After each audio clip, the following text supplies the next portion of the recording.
चलिए आज हम बात करेंगे बाजार सामाजिक संस्था के रूप में कैसा है, क्या क्या करता है और बाजार किसे कहते हैं। यह समाजशास्त्र के विषय के अंतर्गत आता है। तो चलिए इनको समझ लेते हैं। सबसे पहले अगर बात करें बाजार, तो अगर आप क्या कहिएगा बाजार के बारे में, तो बाजार कह रहा है एक ऐसी संस्था है जहां वस्तुओं को खरीद और बिक्री की जाती है, मतलब क्रय विक्रय होता है ना। बाजार को अगर कहिएगा, यहाँ पर बाहर नहीं है, बाजार है। बाजार केवल एक आर्थिक संस्था नहीं है, मतलब सिर्फ पैसा का लेन देन ही नहीं होता है यहाँ पर। यह एक आर्थिक संस्था के साथ साथ सामाजिक संस्था भी है। क्या है? तो बाजार एक आर्थिक संस्था तो है ही, साथ ही सामाजिक संस्था भी है ना। चलिए, अब बाजार बहुत सारे होता है ना। जैसे होता है मुक्त बाजार होता है, जैसे साप्ताहिक बाजार होता है, तो इसी प्रकार से अलग अलग प्रकार के बाजार होते हैं। तो सबसे पहले बात कर लेते हैं हम साप्ताहिक बाजार का। तो जो बाजार सप्ताह में एक बार लगता है ना, कहने का मतलब क्या है, जो सप्ताह में एक बार लगता है और नगरों में कहीं कहीं पर साप्ताहिक बाजार लगते हैं। हमारे गांव में हम देखते थे कि रविवार को बाजार लगता था और वहाँ पर क्या होता था, तो सभी लोग जा करके वहाँ अपना खरीद बिक्री करते थे। तो उसे हम क्या बोलेंगे, साप्ताहिक बाजार कहेंगे। अगर कहीं सप्ताह में कहीं कहीं पर 2 बार भी लगता है बाजार, है ना, वहाँ पर सब्जी फल आदि बहुत सारे सामान हम खरीद सकते हैं, बेच सकते हैं। जिसको बेचना होता है बेचते हैं, जिसको खरीदना होता है खरीदते हैं। कोई ये नहीं रहता है कि कोई खास व्यक्ति ही बेचेंगे या खास व्यक्ति ही खरीदेंगे। जिसको भी बेचने का मन है बेच सकता है और जिसको भी खरीदने का मन है खरीद सकता है। ठीक है।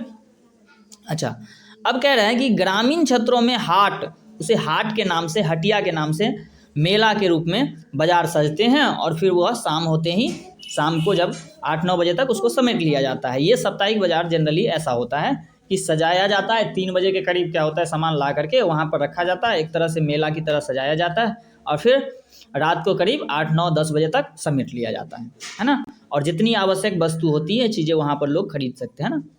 एडम स्मिथ इसके बारे में क्या कहते हैं, तो कह रहे पूंजीवाद अर्थव्यवस्था स्वयं लाभ से स्वचालित है। क्या कह रहे हैं, पूंजीवाद अर्थव्यवस्था जो है वो स्वयं के लाभ से स्वचालित है और यह तब अच्छे से कार्य करती है जब हर व्यक्ति, खरीदार व विक्रेता तर्क संगत निर्णय लेते हैं, उनके हित में होते हैं।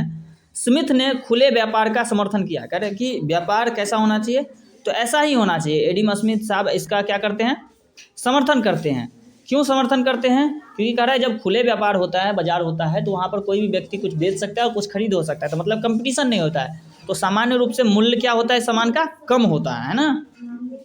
अच्छा, अब अदृश्य हाथ क्या कहने का मतलब, बाजार व्यवस्था में प्रत्येक व्यक्ति अपने लाभ को बढ़ाने के विषय में सोचता है। जो सिंपल सी बात है, सब चाहेगा कि मेरा लाभ क्या हो, ज़्यादा हो।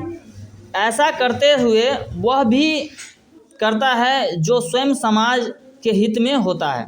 ऐसा करते हुए वो भी करता है जो स्वयं समाज के हित में होता है। अतः कोई अदृश्य शक्ति सामाजिक हित के कार्यरत हैं, जिसे अदृश्य हाथ के रूप में परिभाषित हम कर सकते हैं। कहने का मतलब कोई व्यक्ति अपना ज़्यादा मुनाफा हो, ज़्यादा फायदा हो, तो समाज के भले के लिए बहुत सारे कार्य करते हैं। इसे हम अदृश्य हाथ के रूप में कहते हैं। ठीक है। जजमानी प्रथा है ना। जजमानी प्रथा क्या है, तो जजमानी प्रथा का अर्थ होता है सेवा भाव से काम करना। जैसे पुराने समय में अधिकतर छोटे लोग बड़े लोगों की सेवा करते थे, जिसमें मजदूरी 9 के बराबर होती थी। तो मजदूरी अगर नहीं के बराबर हो और तब भी वो सेवा करे, तो इस तरह की व्यवस्था को क्या बोलते हैं, जजमानी प्रथा बोलते हैं। क्या बोलते हैं, जजमानी प्रथा। अब एक होता है मुक्त बाजार। मुक्त बाजार किसको बोलते हैं, ऐसा बाजार जो सभी प्रकार के नियमों से मुक्त होता है और किसी का भी हो लेकिन वो सभी प्रकार से मुक्त है, तो ऐसे बाजार को हम मुक्त बाजार कहते हैं। मुक्त बाजार सभी प्रकार के नियमों से मुक्त होना चाहिए, चाहे उस पर राज्य का नियंत्रण हो या फिर किसी का नियंत्रण हो, उससे नहीं मतलब है, लेकिन उसमें सभी प्रकार के नियमों से, है ना। तो ये ऐसा कुछ होता है। मुक्त बाजार को फ्रेंच कहावत में है और इस कहावत का अर्थ होता है अकेले छोड़ दो। कहने क्या होता है, अहस्तक्षेप नीति, माने क्या, इसे अकेले छोड़ दो, ऐसा मतलब मुक्त बाजार के संदर्भ में कहा जाता है। तो उम्मीद करते हैं आप लोग को बाजार के संबंध में बहुत सारी बातें समझ में आएगी। हालांकि कुछ बातें और है जो इसको गहराई से हम अगले वीडियो में बात करेंगे। तब तक के लिए आप सबों का बहुत बहुत धन्यवाद।